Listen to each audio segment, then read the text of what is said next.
that's just kicked off is where the real power lies. McGowan is the tyrant that is inflicting this tyranny on you.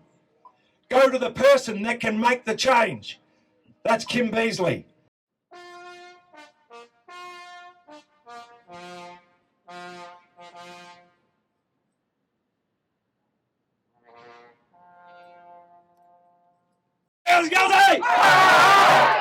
Brothers and sisters of Perth, how you feeling today? I'd like to acknowledge the traditional custodians of this land. I'd like to also acknowledge their elders, past, present and emerging. And while I'm doing that, I'd like to honour and acknowledge your own unique ancestral lines, each and every one of you, every single person who is standing here, we are all equal. All right, let's do it! Yeah. I won't take your back seat, you can stick it up and laugh. Freedom! Section 51 of the Constitution gives powers to state parliaments and to premiers. And let me tell you, ladies and gentlemen, this state premier has totally violated his powers under Section 51 of the Constitution. So the problem here is that when politicians tell lies and when they censor the academic and scientific literature, they start to believe their own lies. And what happens is the policies get more and more absurd, more and more inconsistent, until one day, and this happened in January, Australia embarrassed itself. Australia deported one of the healthiest people on the planet, calling him a risk to public health. Shame! Now, he was deported not because he didn't have a valid medical exemption, he did. He was deported because of his thoughts and his beliefs that he hadn't even mentioned as he entered this country. That is how far down the road we have come. And Mr. Morrison will have the legacy, and his children will see it, that for the first time in history, an athlete has been deported for not taking a drug. So, the censorship of this debate, let me just tell you, there's fake book, or fascist book actually, which has put out 4 fake accounts in my name, and has done for several years, because the medical industry lobby groups have access to all the official channels in Australia. They're allowed to do that, and we can't complain. They won't remove those accounts. They're allowed to defame, ridicule and denigrate academics, scientists and politicians who speak against vested interests. And that goes for the universities as well. The medical industry lobby groups have taken over the complaint procedures, and they use the official channels with impunity, including Channel 7, Channel 9, Channel 10 and the ABC. And let's not forget Wikipedia, which is not an independent source of information, and they lock the lies that they put up there about academics and scientists. And let's not forget the Conversation website that pretends to be a forum for academic debate. Oh no, the medical industry's got control of that as well. So you can't believe anything you're seeing in the mainstream media. But the good news is, if you look outside your window and if you turn that box off, it's a wonderful world. Nothing has changed. Nothing has changed. Turn it off. And for goodness sakes, don't read that worst Australian. The most biased paper you could ever come across. Pharmaceutical statistics. No documentation of all the adverse events to this genetic modification technology, this experimental drug, none whatsoever, simply blaming it on COVID that's not even in this state. But they can manipulate cases whenever they want with a PCR test, running it at certain cycle thresholds. Okay, so we all know about that. So I'm going to just talk a little bit about the politicians behind me in this house. Because in our house, in 2016, they did not represent the public. When we were fighting the no jab, no pay, and then in 2019, the no jab, no play, and in 2016, I'll tell you that Colin Barnett from the Liberal Party was our Premier. And he stated in the West Australian, the West Australian, he stated, there will not be a no jab, no play in WA under my premiership. Now he was leaving Parliament at the end of 2016, and guess what he left in the Public Health Act of 2016? Yeah. Public health officers are authorised to come into your home, to strip you naked, including removing your underwear, and can forcibly vaccinate you. And every politician in this house voted for that clause in the Public Health Act. Get him out! Get him out! Get him out! Get him out! But it's worse than that. It's worse than that. Many of the politicians didn't know that's what they were voting for, because these days you've got to vote along party lines. And the party just says to you, we support this, and they can't possibly read all that legislation that's going through, so they just support the legislation, whip it through, and guess what? They didn't even know it was in there themselves. And this surfaced, for most people, in 2020, when suddenly there's an alleged pandemic. Okay? So we do not have politicians that are representing the people's voice. We don't have a media that's representing the people's voice. And now I'm going to come to the point of this talk. This is what you have to take away from this talk.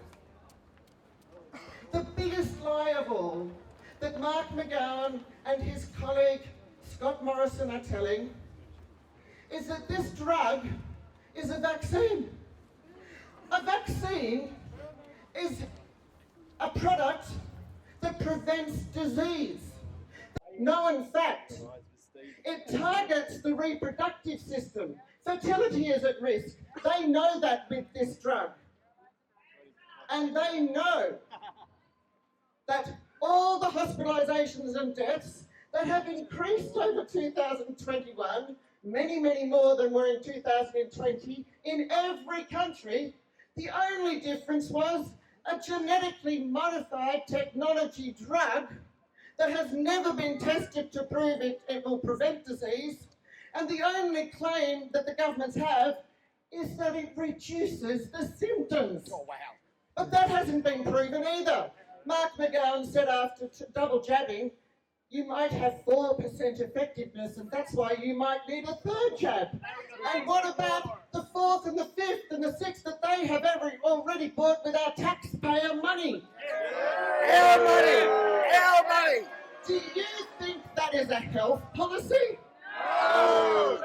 We've provided all the evidence of the huge numbers of deaths and illnesses that have been recorded over the last 12 months by all the government regulators around the world, on top of the latest data that Pfizer has released of the 1,200 deaths that had been removed from their data over a period of 10 weeks, and many, many other myocarditis, pericarditis and blood clot events in particular. So we've written this letter to Dr Brendan Murphy, and we have requested that the provisional approval for this drug be removed immediately. An injunction needs to be put on the rollout of these programs, and that letter has also been supported by 6 health professional organisations in Australia, including the doctors that are now standing up in Australia, called the COVID Medical Network, and they've written an open letter to Scott Morrison, the TGA and Australian leaders on this issue, stating that there is more harm than good that will come from these injections, particularly for kids, and kids should not be jabbed because there is no risk of this flu-like illness in children. And that is clearly stated by these health organisations and by our own lawyers and doctors in the company that I'm working for in these 2 simple letters, which I've published on my website. So this is very real. The drug has been falsely presented as a vaccine. It is not. There is no evidence that it will prevent any COVID-19 disease, and that's a fact. No health department can provide that evidence. The only thing it was tested for in the pre-trials was to see if it reduced symptoms. They have not tested it to see if it would prevent the disease, but they know full well it won't prevent the disease because it's not designed to. There is no natural part of the coronavirus 2019 in this injection. It's got in it a recombinant, genetically engineered genome called a spike protein. And that spike protein is so similar to our own proteins, in fact about 20 of our own proteins, and that will cause autoimmune diseases at a very least. And those diseases come out months and years later. They don't come out immediately. And that's the same with all the adverse events to these injections, to any injection, to any medication. Every doctor will tell you. The side effects, or in this case the effects, because this is not a preventative drug, the effects that are known for this injection, some will come out immediately, like blood clots, and in fact we now know that cancer can be caused within 2 or 3 days of getting this injection because this drug is targeting the lymph nodes in the neck and under the armpits. And by doing that, it's killing the T cell, the T killer cells that monitor the body for the cancerous cells every day. So every day cancerous cells develop and our immune system removes those cancerous cells, and that's how we remain healthy. But this drug is actually killing off those white blood cells that monitor the body for these cells, and hence cancer is now being observed several days after the injection is given, whereas previously it's months and years before that comes out. And we also know that this injection will specifically target the immune system and attack it, not just with the autoimmune diseases, and it specifically targets the reproductive organs. That's known. And in fact, the spike protein adheres inside the blood vessel walls, and that's why blood clots are likely, because they build up inside the blood vessel walls. So there's nothing hidden about this. This data is on the government's own websites, the TGA, and the regulatory boards for each government around the world are reporting all of the same types of reactions. I'm from the mining industry, and I have many friends who are now facing the booster shots after being told that they only had to have 2 shots to keep their jobs. Have you got any final words for people like that? Absolutely. There is no freedom if you cannot control what you're injecting into your body. And in this case, the government has lied to the people. This is not a vaccine. This is genetic modification technology. It's a novel, new technology. It's called mRNA technology, and it has the potential to insert into our own DNA. So one other known adverse event could be that after reproduction, our blueprint is changed forever in the next generation. And these long-term health effects, which come from all injections and vaccines, are not being monitored by the government. This is an unmonitored experiment on the population. And so I would say to the people, stand strong, stand for what you believe in, because you will not have freedom if you enslave yourselves to the pharmaceutical companies and to a government that is lying to you. Real freedom comes from standing for your principles and health. Your quality of life is destroyed if you go for the 3rd dose just for money, and the 4th dose and the 5th dose. Don't worry, Scott Morrison has bought a minimum of 6 doses for all Australians. So I say to you, millions of people are already standing up in this country. Rearrange your finances so that you can cope temporarily while we remove these corrupt politicians from the parliament. We will all stand strong. We're all supporting each other. We're building a lovely community of people that are helping each other. Come and join us, because you will be on the right side of history, and this country is being rebuilt as I speak. No more mandates! No more mandates! Hands off our kids! Hands off our kids! Dave, welcome to the Bellman Report. Mate, just got a couple of quick questions for you. You're doing a fantastic job on the loudspeaker. And as you know, I've been following you a little bit. Your body, your choice! Your body, your choice! Hands off our kids! Hands off our kids! Hands off our jobs! Hands off our jobs! No more mandates! No more mandates! Freedom! Freedom! Freedom! Got some great footage of you today. Mate, I was wondering if you could tell me about your story and what's going on with you and you know, your job and everything else like that, mate. And what do you do? And blah, blah. So easy. Yeah, I'm working commercial construction. I have done for 14 years now. Yeah, basically push come to shove and the mandates have kicked in, and I'm fortunate enough to have enough annual leave and long service to keep me battered down till May. But once we get to then, yeah, who knows? But yeah, basically, I just had to stand up. I can't be quiet. I don't want to be one of those ones that's got to say to my children that I didn't do anything. Setting the best example I can for them. I've got a young daughter and a son as well. And I guess the biggest thing is we were open to it from the get-go, based on around vaccine injuries. We've been very proactive about what we put in our bodies after my daughter actually had a severe reaction to one of the scheduled ones. And ever since then, yeah, we've just been very mindful of what goes in our bodies. From the get-go, when they announced the vaccine so quickly, we thought, hang on a minute, something's not right here. Let alone that, the rest of the freedoms that we're losing, everyone's got to stand up and fight. If we don't, then it's just going to go. Dave, what do your kids think about Daddy on the loudspeaker? Yeah, no, they're pretty proud. They're pretty proud. They don't usually come too much because the little fella's he's a terror. But yeah, no, they well, I'm not so I shouldn't say terror, but yeah, he's a handful. So yeah, we try to keep them at home. So Mrs. bunkers down at home, and I'll come and raise the vibrations with everyone. John, welcome to the Bellman Report. Mate, you're a young bloke that's got a couple of very clear ideas on your political stance. That's fantastic, mate. We need a lot more people, young guys and girls just like yourself. What message would you have for those people? Unfortunately, a lot of people do need to get involved in politics, and a lot of people my age don't really understand where they feel politically, just because they want to live their lives. That's the thing. Statistically, half the population doesn't want to focus on politics. They want to go to work, they want to come home, they want to watch their Netflix. Good on them, but this is the time of the year where everything's getting really serious, and we really need to start focusing on what really matters. And what's been the primary influence on your political persuasions, I'd put it that way? A lot of the SJW stuff, a lot of the stuff that's been happening globally really introduced me into, you know, what's really happening in the world.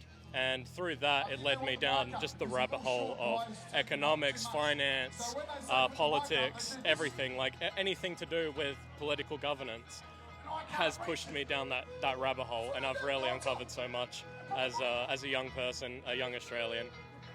And John, mate, can you tell me how this pandemic, or should I say these mandates, have affected you? No job, can't get a job anywhere. Got a job offer for a hotel, many job offers, 11 at least. This year and last year, couldn't get one. Vaccine mandate, yeah. So mate, how are you doing now? Still got no job, but I might be starting tomorrow, lucky enough. So rockmelon farm, which is nice. Yeah, it's going to be interesting, but it's all I can get at the moment because they don't discriminate. Mate, you might be able to meet and influence a lot of young people on the rockmelon farm. Oh yeah, no, I do my best to talk, but you know, there's a time and a place with certain people. Some people, as I said, just want to live their lives, and I can understand that. So we let them do what they want to do. I don't force my opinions on anyone. We've just witnessed the police pulling up and taking photos of this vehicle. Totally uncalled for. The vehicle is not parked illegally. We just want to understand why they are stopping and investigating a vehicle that's legally parked. I want to know how you deem a car unroadworthy, because you just put us under your authority without telling us your laws. So educate me so I know. Okay. Are you the owner of that car? I want to know what it means to you to have an unroadworthy car. Okay, so if you're not the owner of the vehicle, I'm just asking you to educate me, because you want to. I'm going to give you that opportunity. I'm going to give that opportunity. Yeah. Okay, if you look up the Department of Transport website, okay, it's got a list of all of the things and modifications and things that you can do to a car. So what's the modification? Anything that changes it from how it's produced when it is brand new. Even when it's not on the road. That's a modification. So do you mean? No, it's on the road. Yeah. Okay. You understand the definition of a road? But if someone's paid for parking in that spot and it's unregistered, does that matter? Yes, it does, because it's not allowed to be on the road. What if it was there yesterday and the registration expired today? Does that work like that, does it? Doesn't work. I don't think it works like that, guys. Yeah, you have 15 days. What's the modification? So we're just asking, if you were the owner of the vehicle, we'd be able to discuss with you what the fault is of the car. Are you the owner of the vehicle? What I want to know is if... Are you the owner of the vehicle? I just want to ask another question. No. If there's a car with no number plate on it, that means that your government doesn't own, that you guys don't own that car. We don't own the car. Because we when never we have put owned a the car. number plate on a car, that means we're giving it to you guys. And if a car's got a number plate, it's got a permit to park. That number plate is a permit. What is the modification? Can I ask you what the modification is? No, it's a permit. Sir, what is the modification? With the owner of the vehicle, but I won't discuss it with you. Okay. Okay. But if somebody can identify the owner of the No vehicle, problem, then we sir. can discuss it. I'm not your enemy. I'm just trying to ask what's going on. I'm trying to educate you, sir. Yes. And I'm trying to educate other people as well. That. Yes. All right. If you're the owner of the vehicle, we'll discuss with the owner of the vehicle what the faults are. Okay. Okay. Yep. But we need to speak to the owner of the vehicle.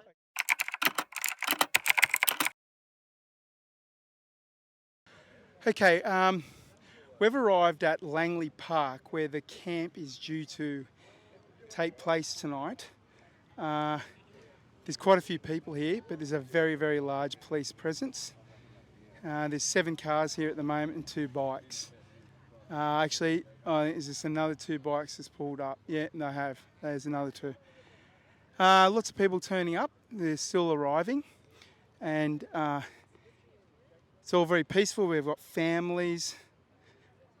And I've heard personally that there's going to be some police action tonight, but the sentiment so far from the people I've spoken to are not expecting any trouble.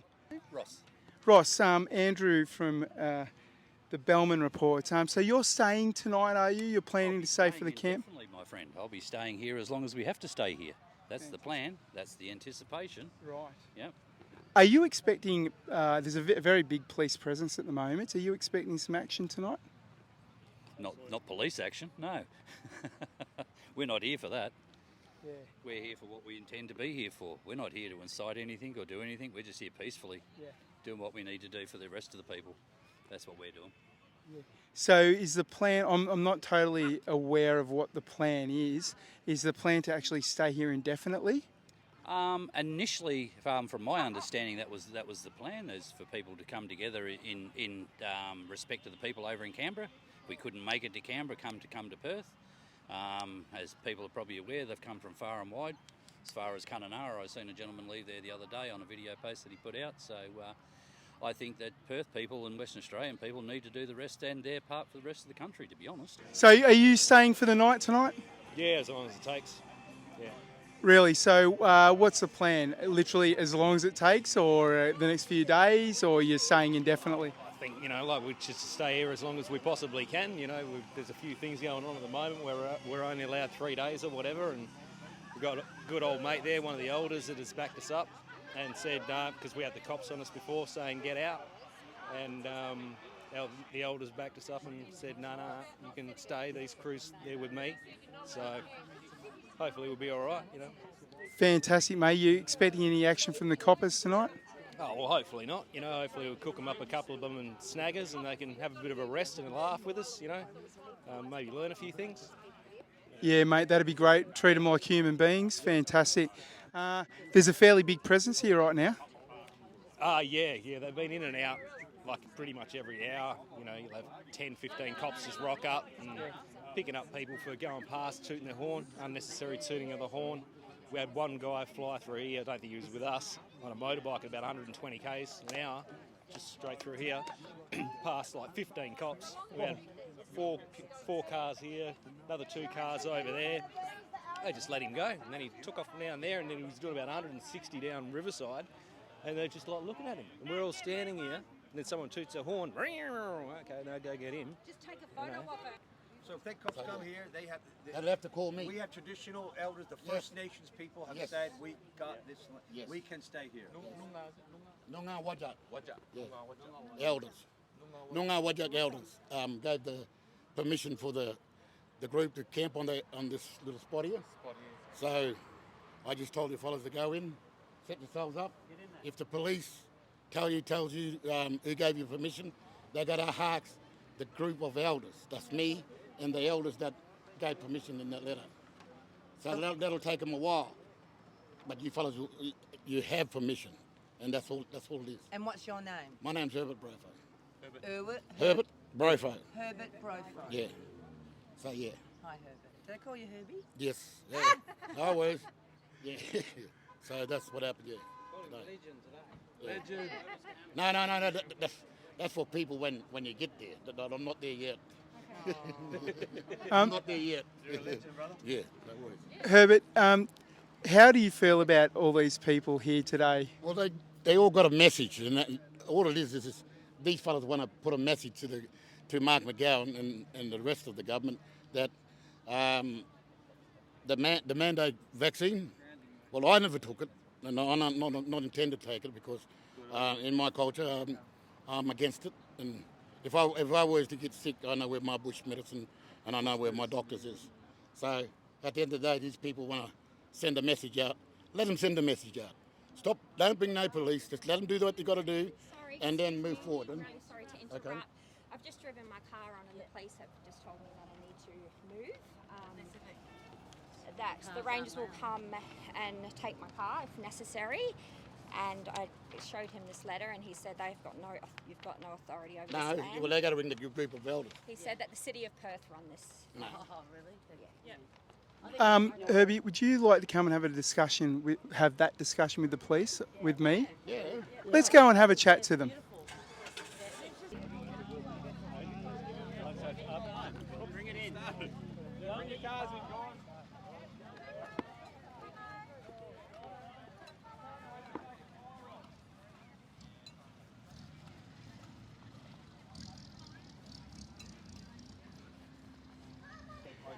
Get ready, everyone. This is going to be good.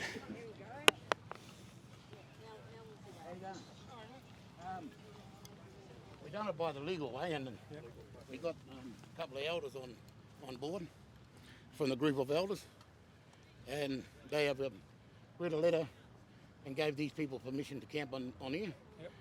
And if they got a time limit, which I hope, but if they haven't got a time limit, they shouldn't be removed from me, because if they want to send a message across, let's let them send a message across. Give them a chance. Now, if you break this promise, I'll get this group of elders, and we'll get some of these fellas to help us to put up a legal case and try and sue you for what you've done, going over us. You know, we work with the West Australian Police, we work with the government. Now I'm asking you as an elder, give these people a chance. If they do anything wrong, then you can do what you want to do. We've got someone coming down to talk to you. Yes, okay, no worries. Okay. In relation, so not at the moment. Yes. So give us 10 minutes, someone will come down and have a chat to you. No worries. So they're bringing someone else, I don't know who they're bringing down. They won't bring an Aboriginal person down to speak to me. Aboriginal to Aboriginal. You know, they've got a lot of Aboriginal elders in the city of Perth. It's more about the parking one here, mate. Yeah, well, it's tribal. Herbie, does that sound all right to you with what he's proposing? No. If they got a group of elders in the city of Perth, which Basil does, one of those group of elders should come down here and speak to you, Mum. Now, if it was one of the group of elders that wrote the letter, they should listen, because they help the city of Perth in situations like this. You know, sitting down and talking about, there's no violence. It's just people want to sit down and talk about the conversation and what they got here and what they're going to talk about. You know, the issues. Everybody's got an issue, and everybody wants to let everybody know. If you don't do that there, they're only going to do, it's going to break the law again. So if you give them permission to do it here in a sensible way, I know these people will do it and get their message across, and they're gone. So in other words, they'll be one day here, the next day they'll be gone. Mate, I would suggest to you that there's a lot of very passionate people here, and they're very supportive of you. And I think people are going to stay around for a while. Do you think so or not? Yes, hey, if we stood and fought in 2 wars with Jews, and we went to war with Jews and stuck with Jews, well, I should have given her that honour and say, I'll stick with you until the end. Mate, fantastic. No worries, I'm here. All you got to do is ring. If you can't find me, they know where I am, because they seem to know where I am every single day of my life. So, yeah. This is quite an international effort because, you know, around the world, the truckers are in Canada. Yes, I see yeah, that. Yeah, you know, and all they're doing is just putting their words across. And what they're doing is they're just being outnumbered by police. And police are just storming onto them and pushing them away. Have you watched the Canberra one, how they got them all in the corner? And they started pulling them one by one. You know, these fellas are not Australians. They're not Australians. They are paid by the government. They are a corporation of bullies. That's what they are. We now have quite a few officers. We have several, or more than several bikes. We've got a lot of cars. I'll get you some footage of that. Okay, looks like there's a few discussions going on here. I'm going to run over and have a look.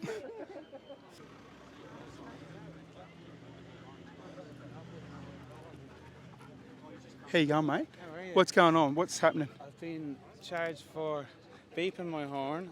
My flag was extruding 15 mil. My arm was hanging out. I've been done for that. I've been done for my engine was on and I left my engine running, keep the aircon going. Dogs need to be cool, give them a cool place to go back to. And there was something else I was done for. Did I say my arm was out the way? I said that. My arm was beeping the horn. And I've got a couple of cartons of beer in the back and I've been done for them because I'm not securing my load. It's nothing to do with Of course you have. there, you know? It's nothing to do with the flag. So who was the officer that's charged you? I want to get his number actually, yeah. Is he here right now? I think so, yeah. We'll find him. Well, we've just had another crowd turn up here. Wow.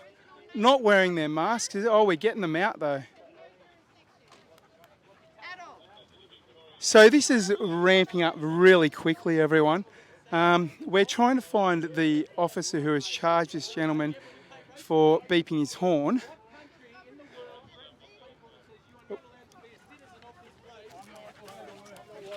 What I'm worried about is the vehicles being on the on the land that belongs to Syrian Have Perth. some compassion, because this is political now.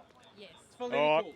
You've been warned, ladies and gents. I'm If on you're foot, subject mate. to a I'm on fine, foot. I'm on you foot. need to remove your Are we vehicle. allowed to stand here? It's a public place. You just can't Are we park. allowed to stand here? cannot- We can't park, but we can your stand vehicles here. That's All I'm fine, asking, yeah. all I'm Okay. asking for is the vehicles to be removed from the grassed Oh, well, area. we're and all parked just on the standing street. here, mate. Yeah, Right, so there's we no can put problems the with tents that. up. Put the tents up. Yes, what do you got? Put the tents up, boys! Excuse me, sir. Excuse me, sir. Please, just a couple of words. Are you planning on arresting people for being here tonight? I don't want to arrest anyone. I want you guys to enjoy the public space for what it is. That's it. Your families now! Okay, everyone.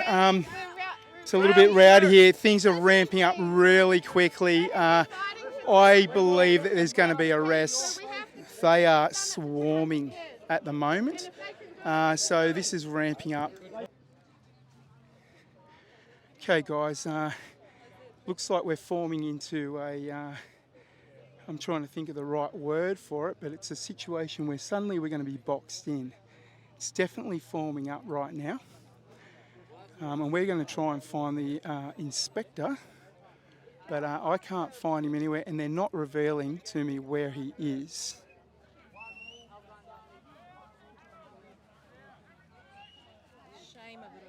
Okay, we've got an announcement going on up here. We'll just move up. Okay, we've had our first arrest for the evening.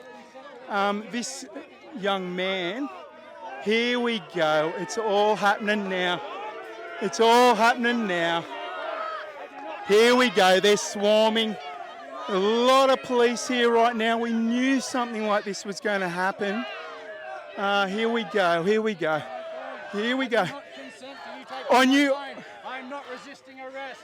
They just tightened the cuffs. I'm not resisting arrest. Sir, excuse me. How do you feel about doing what you're doing right now? Do you feel good? I'm not resisting. Don't push me, mate. Don't touch the camera. You can film it. Yeah, I understand. Thank you. I just don't want to. I just appreciate he told me that. That's all. Thank you.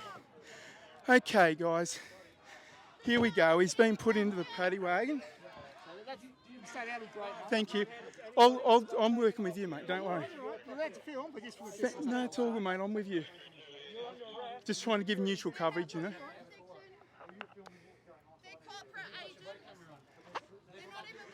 Guys, I'm not allowed to get any closer. I'd really like to, but it's just not going to happen right now. Sorry. As an arrested suspect, he has the right to privacy from media. Yes. So point your camera the other way. I appreciate. Thank you for the information. Thank you. So we are, as an arrested suspect, as I said, he has the right to privacy from the media. Yes. And if he doesn't want to be filmed, well, I think he does actually, but probably more than likely. Yeah, more than likely. But I'm willing to work with you guys. Hey, I'm trying to be neutral, and I've really got to say I really appreciate actually speaking to me. It's a very, very nice thing. Do you mind me asking? I'm sure you're going to say no comment, but how do you feel about this situation, personally? Camping on a public area like this. Yeah. Well, that's what's going to be happening. Okay, so can I put it to you in a different way? I think there's a lot of hot heads here at the moment, obviously, but I mean there's a large police presence, so it's riling everyone up. But mate, we're as a people, we're desperately asking you guys for help because there's a lot of criminality going on here, and I'm not talking about what you guys are doing. I'm talking about what the politicians are doing. And I mean, I know you can't comment, but just generally speaking, you feel bad about it, or you feel you support it, or? I've got no comment, sorry. I appreciate it. Thank you for your time. Okay, once again, we've got the police forming up into shapes. I know there's a technical term for it, but they're getting ready. They're forming a front. Something else is going to happen here. I'm certain of it. And I really wish that they would speak to me, but they just won't. Okay, I'm going to get right into the thick of things here.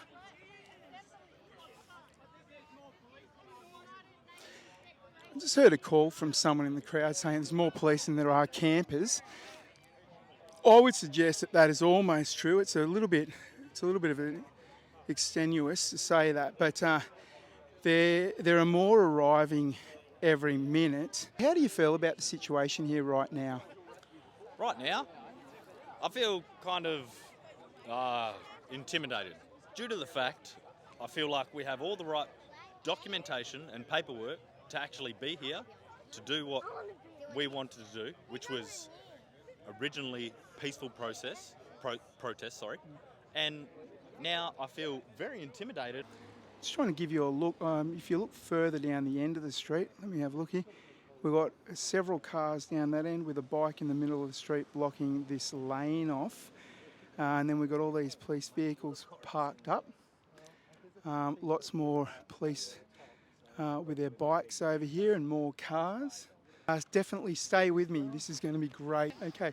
Syrian Girl, welcome to the Bellman Report. Thank you so much. I'm really glad to speak to you. Fantastic. Can you tell me what you're observing here right now? Well, I see a small demonstration of practically like picnickers coming out to oppose the vaccine mandate. They're behaving very peacefully, but we have about outnumbered by police officers with riot gear, trucks. They're lining up. They look like they're ready for some kind of violence, and I don't think that this is warranted given the small number of people here just with children and families, and it's just it really shows how much tyranny we are under here in WA. Are you seeing any violence from the protesters right now? Absolutely no violence whatsoever. There's people eating pizzas, there's people lying on the grass, the children just running around. There's nothing. There's not been any violence the entire day. Yes, that's what I've observed. I just speaking to you a moment ago, you said that you did see the Aboriginal elder that was walking around trying to advise the police that he had jurisdiction over this park. What's your take on that? Well, as far as I understand, he can basically choose whether it is the right for people to come here, even drive their cars in here. And he's allowed people to have this demonstration. It's legally binding because this is Aboriginal land. However, the Shire and the police have come and sort of said that this is their territory, which is kind of against everything we've told Aboriginal people for years. It's an interesting observation you've got there. Look, I know you speak a lot about the mandates and all this, but is there anything that you would say directly to those people who have taken the double jab and they're now facing the booster? I would say that at some point enough is enough. It's not just about the vaccine, it's not just about the virus. Eventually what they want to do is introduce a digital ID. They're going to have carbon credit quotas. They're going to dictate to you which regions you can drive your car. So if you really want to go down that slippery slope of despotism and tyranny, then you got to tell us, where do you draw the line? Do you mean where do the police draw the line, or the politicians, or the people who are facing the double or the 4 jabs a year now? It has to be the people. It has to be the people of Perth. They have to draw the line, and WA as well, and Australia as a whole. And look, I'm not trying to get you into any trouble here, but what would your message be to the police? I mean, we need to love and respect them, but is there any particular thing you'd say to them? It's my understanding that a lot of police officers are ideologically supportive of the protesters. And and this is difficult given their culture of police, but if I was them, I would take it up with their superiors. I think that's a good point. I've, in the last few weeks, witnessed a lot of people trying to appeal to them, and I think we're getting through, but how long do you expect that process to take? Well, I think that a lot of police officers have crossed that line. They're now suing the government, and they should be supported. I think that the line of trying to get through to them should continue, but at the same time, at this point, if most of them have probably chosen their side. Yeah, and they're all humans too. And I mean, this is such a tough one. I mean, people are facing losing their livelihoods. I certainly have, and I have many friends that have lost their livelihoods. I understand why the police are doing what they're doing, but I don't think they necessarily understand the dangers. What would you say to that? Well, the thing is, it's a difficult question, and I have to think about it a moment.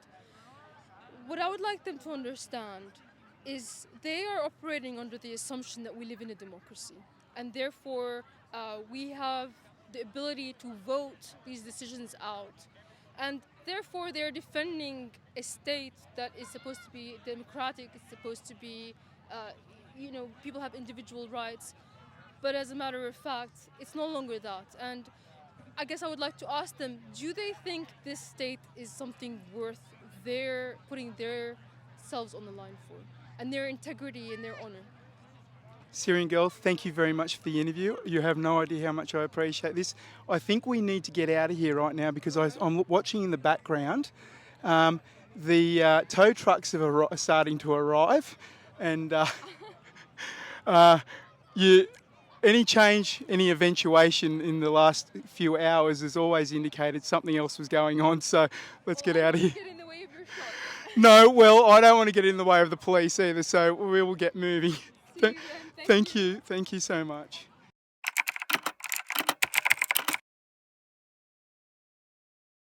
Okay, we're back in Langley Park after a really fairly intense standoff with the police last night.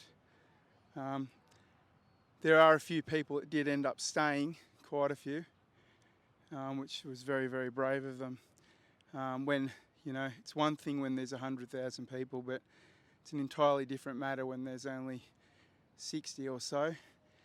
So anyway, we will go and have a chat to some of the people that did stay last night. We're going to have a chat to some of the police that are here this morning.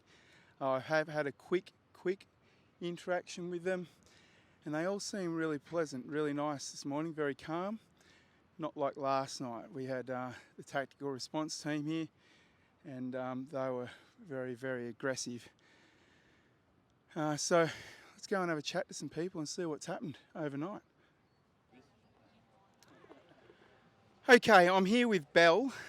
She spent the night in Langley Park with the rest of the team here last night, and I'm just going to get a quick update from her about what happened. So I got here at about 6 p.m. I was greeted by all these beautiful people when I got here. I put my car on the property and they immediately told me to move my car or we would get a fine.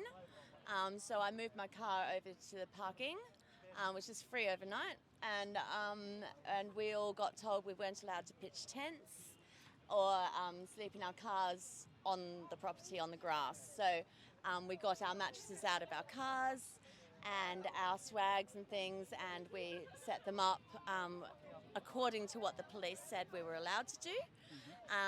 And we all hung out. Most of us were still awake at midnight. We were all still talking, and that sense of community, that we're all here for the same purpose, to stay here. We're all resolved to stay here until the mandates are lifted. And so everyone was really in high spirits, even though we're told that we're not allowed to do things that we thought we were allowed to do, and that the elders did say we had permission to be here, and the police kept on saying, no, we don't have the permission to be here, and we said, no, actually we do. We have a letter from them and we have oral permission that's on tape. But the police made a huge line of themselves, 2 lines of police, or 3 I think it was. Lot of police, overkill, unnecessary. We were just peaceful protesters basically sitting on the lawn and chatting with one another and eating and sharing food. Everyone's been very generous with each other. It's a community and we're sharing food and we're looking after each other. There was a 17-year-old that was here and I said to her, well, you're under 18. I have children that are over 18 and they're not here. I will be your guardian while you're here. I'll make sure that you're okay. I shared numbers with her dad so that if in worst case scenario they arrest her, which we will protect her, we will all gather around her if that was the case, but if they did get her, I would be able to call her dad straight away and say, this is what's happened, this is where she's going, and then I would look after her stuff, etc. So, and then when I leave, because I do have to go home for a couple of days for my commitments, but I will be returning. When I leave, I will hand over guardianship to another over 18 mum that's here. We've been all parenting each other's children, like a real community, and it's really, really beautiful, and everyone's come together, and we are resolved to stay here, and we will win, and we know that the numbers are going to increase.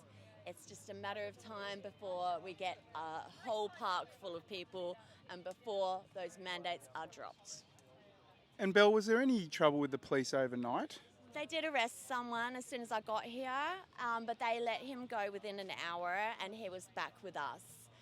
They arrested a lady as well, and I don't know where she is, but she had been causing trouble. She was looking for trouble. She was very angry, and we understand that people are angry. This is understandable, but we don't approve of expressing that anger in this space because this is a peaceful protest.